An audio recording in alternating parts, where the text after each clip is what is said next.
On est très content avec les équipes du Startup Palace d'organiser ce soir, cette soirée autour de l'Open Innovation. L'Open Innovation, c'est se mettre en risque, parce que c'est discuter avec des gens qui n'ont pas forcément le même langage, la même culture, qui n'ont pas forcément le même background.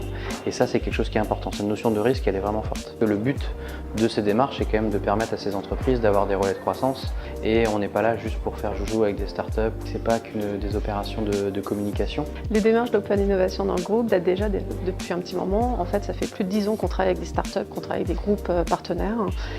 Et là, plus particulièrement, on a souhaité mettre en place une démarche dans le domaine de l'Internet des objets. On voyait bien que l'IoT arrivait en masse. C'était un marché émergent et donc c'est pour cela qu'on a lancé cette démarche. La démarche Open Innovation chez Bouygues Construction, au démarrage, a été motivée par le besoin d'accélérer nos projets d'innovation interne. On avait déjà une démarche de R&D qui était mise en place et les projets de R&D peuvent être plus ou moins longs. L'idée, c'était d'aller chercher des compétences en externe qui nous permettaient d'accélérer tout ça.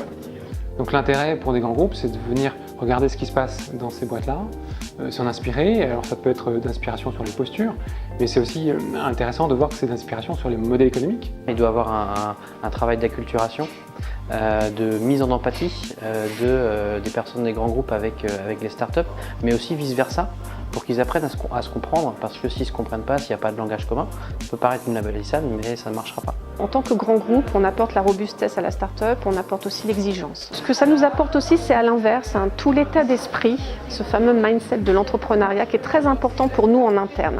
Voir qu'il faut aller très vite dans la transformation numérique, il faut aller très vite dans le développement des offres. Donc c'est une nouvelle façon de penser. La première difficulté, c'est de se faire connaître en interne et de faire connaître la démarche pour que tout le monde y adhère. On a eu aussi quelques sujets sur les différences de fonctionnement entre une start-up et un grand groupe.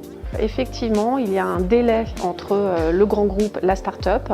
Des fois, on va attendre que la start-up développe son projet IoT. Et puis, quand même, dans la majorité des cas, c'est plutôt le grand groupe qui se fait attendre. Les difficultés, c'est surtout de se dire c'est que ça va prendre du temps. Et donc, il faut mobiliser des collaborateurs. Et donc ça, c'est déjà quelque chose de dire, ok, j'accepte peut-être d'avoir un retour sur investissement qui sera plus lointain que des opérations peut-être un peu court-termistes. À chaque fois, on s'efforce d'arriver à calculer le retour sur investissement de la démarche Open Innovation.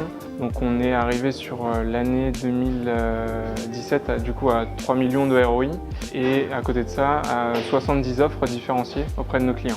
Donc on a à peu près plus d'une trentaine d'objets aujourd'hui connectés issus de start-upers, une dizaine de contrats clients qui sont faits en collaboration avec les start-up. Puis on a pareil environ une dizaine de pilotes et d'expérimentations encore ouverts avec certains start-upers. Je pense que d'abord il faut mettre autour de la table des personnes qui sont décideurs au sein de l'entreprise, qui se disent est-ce que c'est une démarche qu'on peut faire tout seul ou on doit être accompagné? Est-ce que ça passe par un recrutement d'une personne qui serait vraiment dédiée pour faire ça mais qui n'a pas forcément la culture d'entreprise? Est-ce que ça se passe par aller chercher un opérateur de tel ou tel programme? Startup Palace a été l'un de nos partenaires l'année dernière, très certainement encore cette année. On a fait du workshop ensemble sur la partie KPI, très important pour refixer les objectifs des start-upers avec vraiment le savoir-faire de Startup Palace.